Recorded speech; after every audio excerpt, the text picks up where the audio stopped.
Welcome to Capitalize Your Finances, the podcast that's your ultimate guide to mastering personal finances and unlocking the secrets of entrepreneurship. Each week, we dive into the world of personal finance and business development and have fascinating conversations with industry experts, seasoned entrepreneurs, and thought leaders who share their insights, strategies, and stories to help you get ahead in life. Whether you're a seasoned entrepreneur looking to scale your business or someone just starting out on your financial path, this podcast is your go-to resource for inspiration and actionable insights. Welcome back to Capitalize Your Finances. As always, I'm your host, Christopher A. Panayiotou, certified financial planning professional, the Cap and Capitalize. And on today's episode, I'm going to get into 6 reasons estate or legacy planning gets really messy and what you need to do about it. But as always, before we get into the episode, the free advice of the week. Give yourself a regular digital sabbatical. Your net worth will thank you for it. On a quarterly basis, what I would recommend is increase that sabbatical by a day until you get to a week. I will guarantee you your wealth will skyrocket. Now, let's get into the 6 reasons legacy, or it's commonly known as estate planning, gets really, really messy. But most importantly, after every reason that I lay out, I'm going to give you the tip or trick in terms of what you can do about it so you don't succumb to these negatives.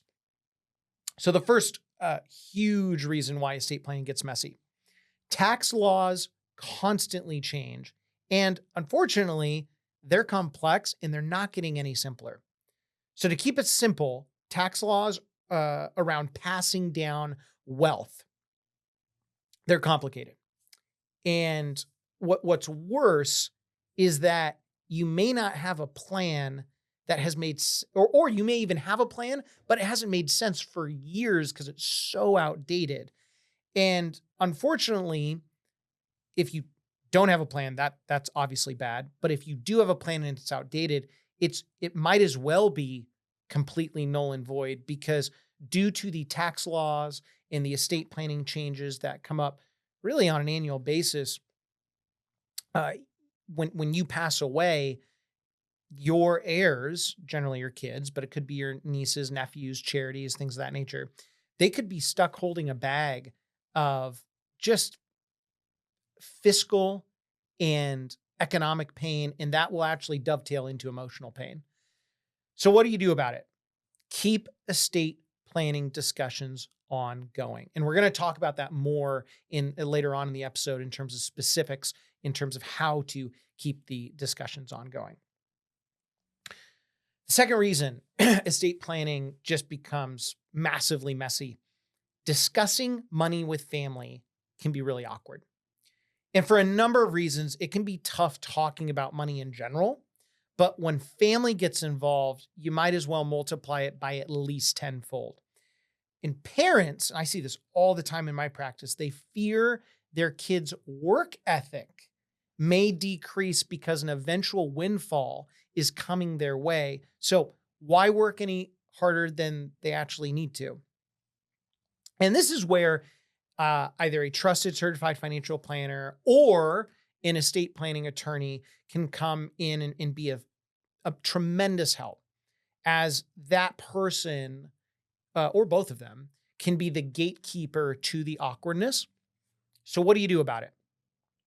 If you don't have a professional in your corner walking you through all of these things, get one immediately. It's just going to take the emotional stress out of it. And then also, more importantly, or actually, emotional stress is the most important, my humble opinion. But right behind that is the fiscal and administrative stress that's going to come along with all of this. Number 3, in divorce circumstances, dividing public legacy is extremely challenging. So in a perfect world, don't get divorced, as it will in many cases ruin you. It's going to ruin your family. I can speak from personal experience here, but this episode is not about me. When it comes to planning, if you have built up a successful financial fortress and then all of a sudden it needs to be cut in half, that can ripple through families, and in some cases, depending on how successful you have been with your finances, local economies. So what do you do about it? Even though at the end of the day, you are going to be the one that has to figure things out. Having a team around you to avoid making those emotional mistakes could be the make or break for your financial and familial future. So we're going to take a quick commercial break. And then when we come back, we're going to get into reason number 4 of the 6 reasons why estate and legacy planning gets messy. And more importantly, what do you do about it? Don't go anywhere. Stick around. Are you ready to transform the way you approach sales? This episode is sponsored by the second book in the Capitalize series, Capitalize Your Sales, the all-in-one sales framework that saves you from ever struggling again and teaches you how to sell with sincerity, which dives deep into the art and science of driving sustainable growth. Packed with strategies that go beyond surface-level techniques, this book will help you understand what it takes to truly connect with clients, build long-term relationships, and close deals. Whether you're looking to fine-tune your sales craft or break through to the next level, Capitalize Your Sales offers a roadmap to success designed for today's fast-paced business world. Head on over to your favorite bookstore, order today, and start capitalizing your sales immediately. And now, back to the episode. Welcome back from the commercial break. We're going to get into reason number 4 of the 6 reasons estate or legacy planning gets really messy and what to do about it. Number 4, surprises. I hate surprises. Clients with significant legacy planning significant planning needs should strive to avoid shocks as much as humanly possible. And I'm just speaking from my own experience. And this is what I do on a daily basis. But if you're doing this yourself, which is totally fine, you need to eliminate the surprises to the best of your abilities.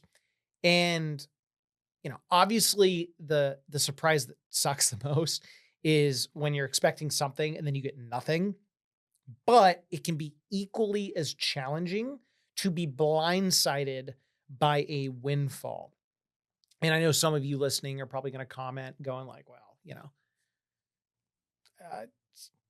first world problems, or man, I would love to get an unexpected windfall of XYZ ABC 1, 2, 3.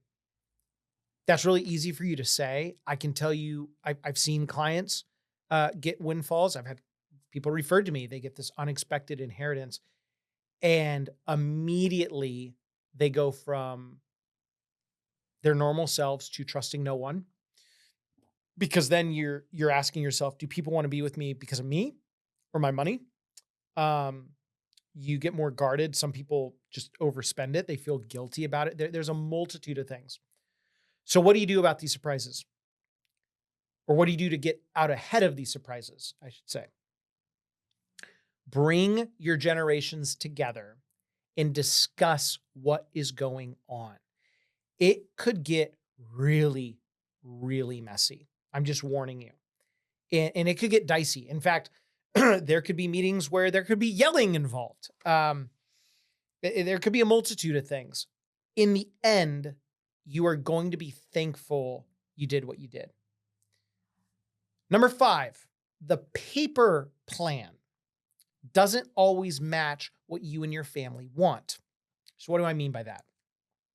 Unfortunately, too many professionals look at the papers versus looking at the people. And sure, it matters what is written down. I mean, especially when after you're dead, because you can't take it back.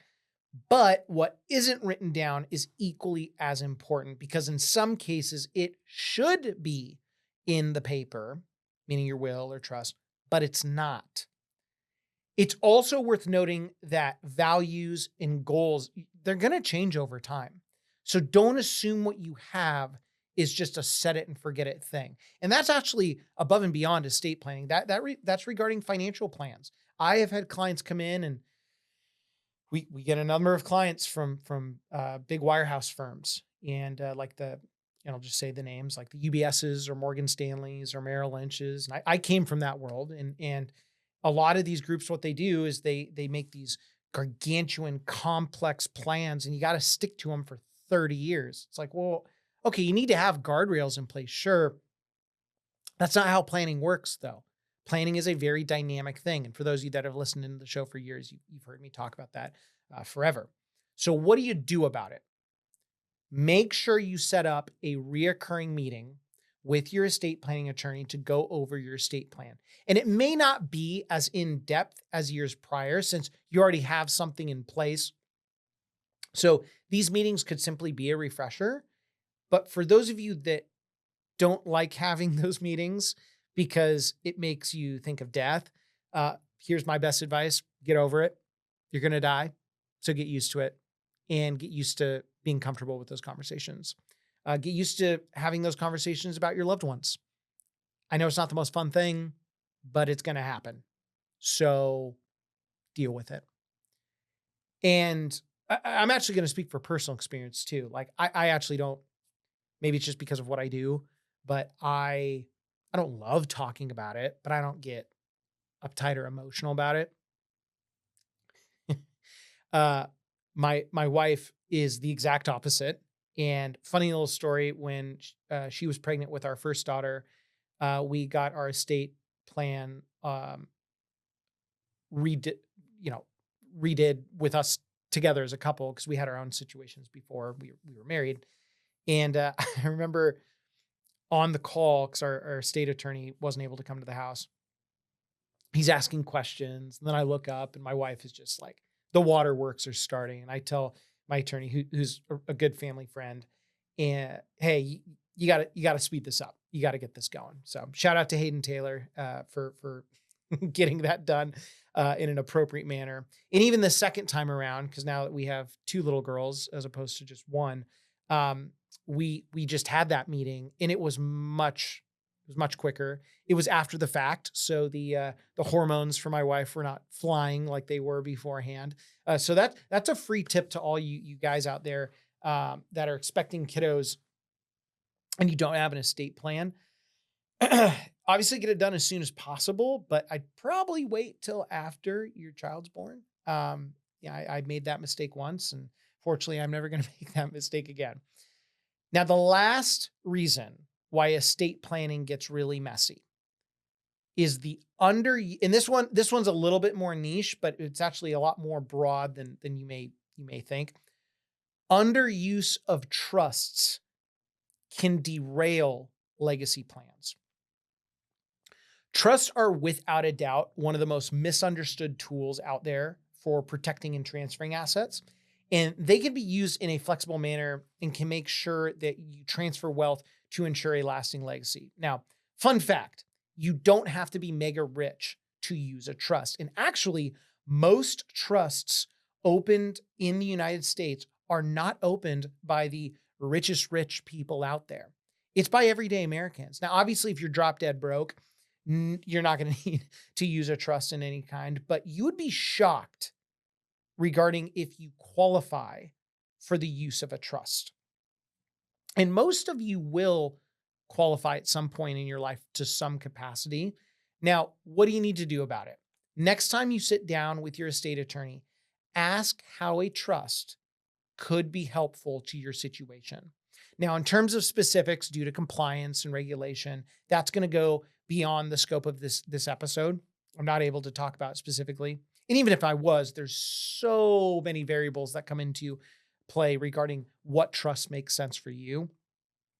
So all I'm saying is by simply opening up that conversation with your estate planning attorney, you could be doing your family and your legacy a tremendous service. So that does it for today's episode on 6 reasons estate planning or legacy planning gets really messy. And more importantly, I gave you the tips on what you need to do about it to overcome those messy reasons. As always, I'm your host, Chris Panayiotou, certified financial planning professional, the Cap and Capitalize. And until next time, keep capitalizing. Take care.